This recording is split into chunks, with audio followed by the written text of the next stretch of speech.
গুলশানে তারেক রহমানের বাসার সামনে আছেন সহকর্মী রনি মজুমদার। আমরা সরাসরি চলে যাচ্ছি তার কাছে। রনি, তারেক রহমানের বাসভবনের সামনে নিরাপত্তা ব্যবস্থা কেমন দেখছেন এবং আগামী কালকের কর্মসূচি নিয়ে কি তথ্য আছে আপনার কাছে? জি, ধন্যবাদ মিতু আপনাকে।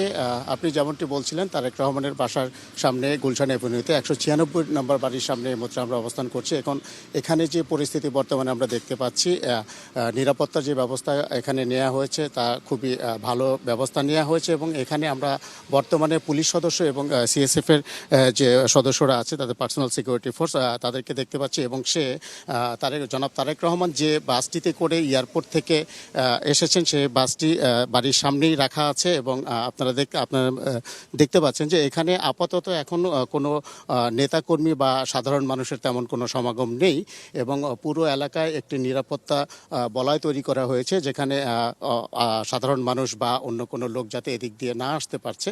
এবং আগামীকালকের যে ঘটনা ওনার কর্মসূচির বিষয়ে বলা হয়েছে সেটা হচ্ছে আগামীকাল জুম্মার নামাজের পরে উনি সর্বপ্রথমে যাবেন ওনার বাবা সাবেক রাষ্ট্রপতি জিয়াউর রহমানের মাজার জিয়ারত করে, পরবর্তীতে উনি যাবেন হচ্ছে সাভারের স্মৃতিসৌধে, ওখান থেকে ফিরে আসবে। এই পর্যন্ত এই আগামীকালকের কর্মসূচি এতটুকুই আমরা জানতে পেরেছি। এখনও পর্যন্ত আনুষ্ঠানিকভাবে আগামীকালকের কর্মসূচির বিষয়ে এখনও কোনো কিছু জানানো হয়নি।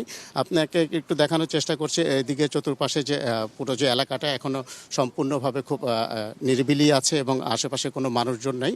এখানে শুধুমাত্র আইন শৃঙ্খলা রক্ষাকারী বাহিনীর সদস্য এবং তার যে বাড়ির গেটটি আছে এখন আপাতত বন্ধ করে দেওয়া হচ্ছে। কিছুক্ষণ আগ পর্যন্ত এখানে কিছু মানুষজন আসা যাওয়া করছিল, তার নিকট আত্মীয় এবং এখানে যে তার রাজনৈতিক যারা নেতাকর্মীরা ছিল তাদের আনাগোনা ছিল। এখন যেহেতু উনি দীর্ঘ জার্নি করে এসেছেন, আজকে বেলা 11:40 উনি বাংলাদেশে মাটিতে অবতরণ করেন।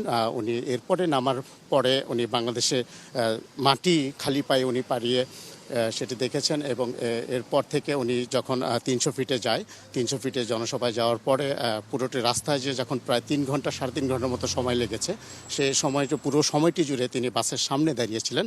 তো এটা বলাই যায় যে সে খুবই ক্লান্ত এবং অনেক কষ্ট করে এসেছেন এবং অনেক পরিশ্রম করেছেন। ইতিমধ্যে বিএনপির পক্ষ থেকে জনাব তারেক রহমান এবং উনি জানিয়েছেন যে বর্তমান সরকারের যে আইন শৃঙ্খলা বাহিনী, পুলিশ, সেনাবাহিনী এবং বিডিআর সদস্য, সংবাদকর্মী এবং তাদের নেতাকর্মীরা যারা তাদেরকে এই উষ্ণ অভ্যর্থনা তাকে জানিয়েছেন, এই জন্য তিনি সবার প্রতি কৃতজ্ঞতা জ্ঞাপন ও ধন্যবাদ জানিয়েছেন। এখন শেষ পর্যন্ত উনি ওনার মাকে দেখে তারপরে উনি ফিরে এসেছেন। এখন উনি ওনার বাসভবনে অবস্থান করছেন, উনি বিশ্রাম নিচ্ছেন।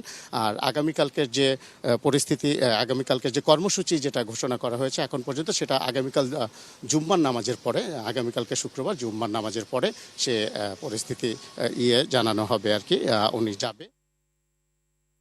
অসংখ্য ধন্যবাদ আপনাকে আমাদের সাথে যুক্ত হবার জন্য।